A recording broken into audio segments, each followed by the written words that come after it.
जय जोहार, जय भीम, जय आदिवासी साथियों। मैं अर्जुन मिंज छत्तीसगढ़ से। आज हमारे बीच में एक ही बहुत ही ज्वलंत मुद्दा हमारे सामने में आया हुआ है, जिसको मैं देखकर मैं अपने आप को रोक नहीं सका और ये वीडियो बनाने पे मजबूर हो गया। बात जसपुर क्षेत्र की है, जहां धर्म के नाम पर दो समुदाय आपस में लड़ाई लड़ रहे हैं। एक है धर्मांतरित ईसाई और दूसरा है धर्मांतरित हिंदू। दोनों राजनीतिकरण के चक्कर में इतने मशगूल हो गए हैं कि वो आदिवासी समाज और उसके हित के बारे में सोचना छोड़कर आपस में लड़ रहे हैं, एक दूसरे के ऊपर आरोप प्रत्यारोप करना शुरू कर दिए। जहां रायमुनि भगत वर्तमान में जसपुर की विधायक हैं, वहीं यूडी मींज कांग्रेस के ईसाई समाज के विधायक रह चुके थे। ऐसी परिस्थितियों में जहां आज रायमुनि अपने आप को आदिवासी हिंदू करके स्वयं को और आदिवासी समाज को पूरी तरह बदनाम करती है, उसी तारतम्य में हमारे धर्मांतरित ईसाई उरांव भाई जो भी संघर्ष करते हैं, बीजेपी के ऊपर कहें या आरएसएस के ऊपर कहें, उनके संघर्ष करने के लिए वे अपने आप को आदिवासी ईसाई के रूप में प्रस्तुत करते हैं, जिससे मैं मानता हूं कि हमारे आदिवासियों की आस्थाओं को ठेस पहुंचता होगा। क्योंकि उरांव, धर्मांतरित ईसाई और हिंदू किसी आदिवासी समाज को ये उसको डिफाइन नहीं कर सकते कि आदिवासी समाज हिंदू होता है या ईसाई होता है। क्योंकि छत्तीसगढ़ में 42 जनजातियां हैं। 42 जनजातियों में बहुत सारे गोंड, कंवर, बिंजवार, मोरिया, हल्बी, ऐसे अनेक प्रकार की जनजातियां जो छत्तीसगढ़ में पाई जाती है। ये पूरा आदिवासी समुदाय क्या हिंदू हो सकता है या ईसाई हो सकता है? नहीं। लेकिन ये धर्मांतरित, मैं स्वयं जसपुर से होने के बावजूद मैं ऐसे धर्मांतरित उरांव के ऊपर मैं आरोप लगाता हूं कि ये राजनीतिकरण कर रहे हैं और आदिवासी समाज के प्रति छल और कपट कर रहे हैं।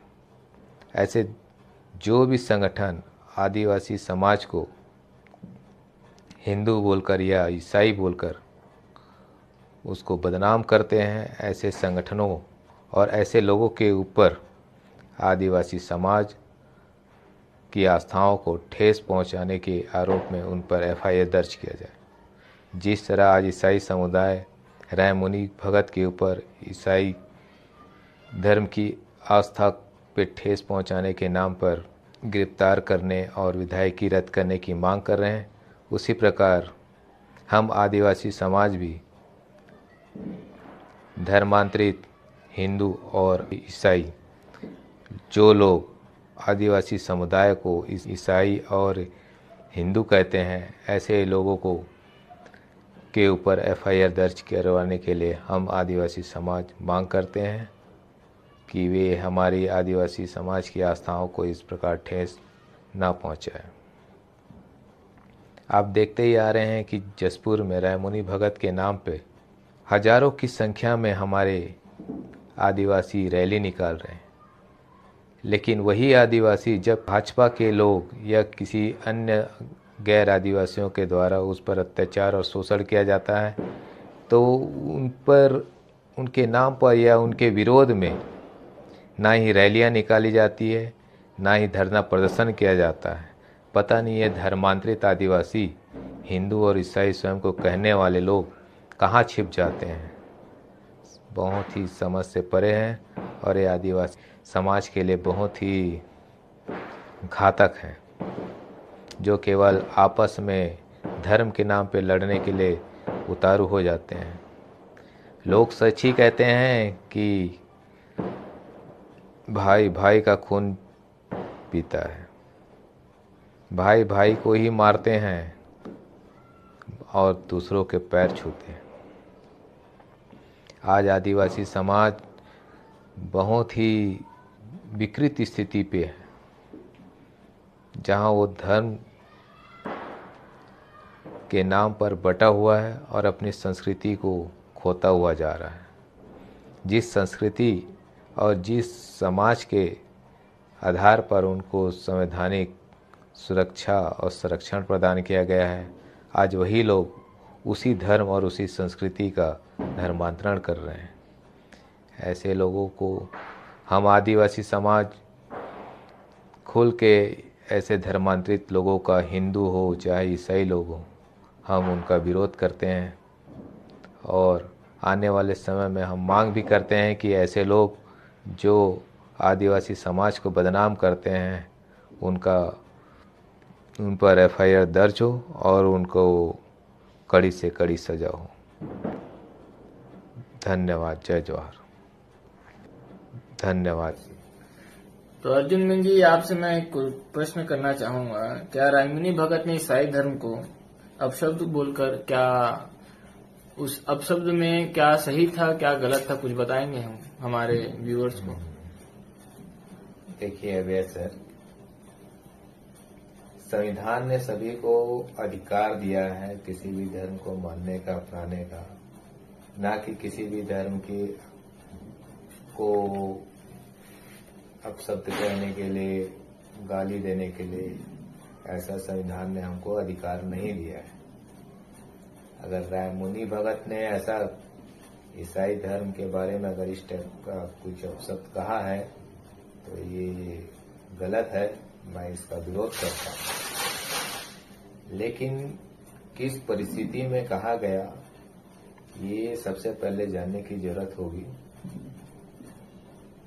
और जांच का भी यह विषय है जिसके लिए प्रशासन के पुलिस विभाग लगी हुई होगी, जैसा मेरा मानना है, या जांच कर चुकी होगी। क्योंकि अभी ये जो मुद्दा चल रहा है रायमुनि भगत के आप सब कहने वाला,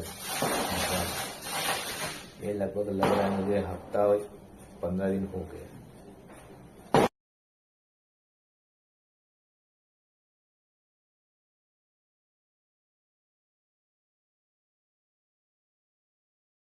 ईसाई समाज के द्वारा रायमुनि भगत का विरोध क्यों किया जा रहा है? देखिए, ये तो पूरी तरह से एक प्रकार का राजनीतिक षड्यंत्र मुझे लग रहा है, क्योंकि जसपुर अब एक धर्मांतरण का अड्डा बन चुका है। हमारे भोले भाले आदिवासी, अब भोले भाले कहूं या जागरूक और चतुर आदिवासी जो धर्मांतरित होकर पढ़ लिख चुके हैं, दूसरे जो पॉलिटिक्स में जाकर और भी ज्यादा ज्ञानी और मजबूत हो चुके हैं, ऐसे लोगों का जसपुर अब भोले भाले लोगों का जसपुर नहीं रह गया। वहां बहुत से लोग जानकार भी हो गए हैं जो अपने हक अधिकारों के बारे में जानते भी हैं। तो अभी जो परिस्थितियां निर्मित हुई है, ये मुझे लगता है कि ये एक प्रकार की राजनीतिक षड्यंत्र ही है, क्योंकि यहाँ दो गुट बट चुके हैं। एक हिंदू उरांव महासभा या कहें हिंदू आदिवासी महासभा, दूसरा ईसाई आदिवासी महासभा। लेकिन मैं कहना चाहता हूं कि इनको अधिकार किसने दिया कि ये हिंदू के साथ में आदिवासी शब्द जोड़े। सबसे पहले तो मैं इसका विरोध करता हूं कि इन्होंने हिंदू और ईसाई धर्म के साथ में आदिवासियों को जोड़ दिया है। उस आदिवासी को जिसको सुप्रीम कोर्ट ने भी माना है कि आदिवासी ना हिंदू है, ना मुसलमान है, ना सिख है, ना ईसाई है, लेकिन ये हमारे कुछ राजनीति के चाहने वाले पढ़े लिखे होशियार चतुर आदिवासी लोग छोटे छोटे या कहें बड़े बड़े गुटबाजी करके धर्म के साथ में आदिवासी सब जोड़ जोड़ कर ध्रुवीकरण कर रहे हैं। पता नहीं ये ध्रुवीकरण किस हद तक करने में तो सफल हो जा रहे हैं और किस हद तक क्या, ये तो पूरी हद तक ये सफल हो चुके हैं और ध्रुवीकरण हो चुका है। हिंदू आदिवासी खुद को कहने वाले बीजेपी आरएसएस के सपोर्टर कभी वनवासी आदिवासियों को वनवासी कह दिया जाता, कभी गिरिजन कह दिया जाता। ये वे खुद नहीं कहते, ये उनके जो राजनीतिक पितामह होते हैं उनके कथन के अनुरूप ये कहते हैं। उसी तारतम्य में हमारे धर्मांतरित ईसाई खुद को ईसाई भी कहते हैं और आदिवासी जोड़ के ईसाई आदिवासी भी बना देते हैं। जी, इसी बीच हमारा तीसरा प्रश्न भी वही है कि आदिवासी ईसाई समाज का विरोध क्यों करते हैं? मैं आदिवासी ईसाई, मैं यह कहूँ या आदिवासी समाज का जो ईसाई आदिवासी समाज है उसका विरोध मैं इसलिए करता हूँ क्योंकि जिस प्रकार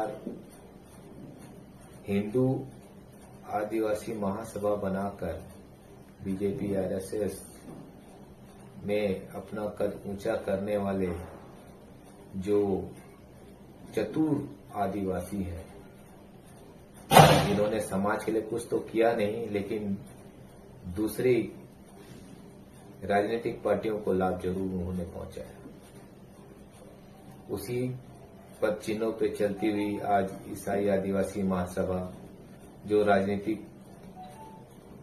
राजनीतिज्ञों को फायदा दिलाने के लिए आज ध्रुवीकरण कर रही है, जिससे आदिवासी समाज को पूरी तरह नुकसान हो रहा है। आप देखते रहे होंगे कि आज सोशल मीडिया में लोग ये जो अभी विरोध प्रदर्शन चल रहा है एक ईसाई वर्सेस हिंदू, लेकिन दोनों गुटों में दोनों ओर आदिवासी है। आज धर्म की राजनीति चल रहा है, सोशल मीडिया में वायरल किया जा रहा है कि ईसाई आदिवासी महासभा के द्वारा रायमुनि भगत का गिरफ्तार करने की मांग की गई है।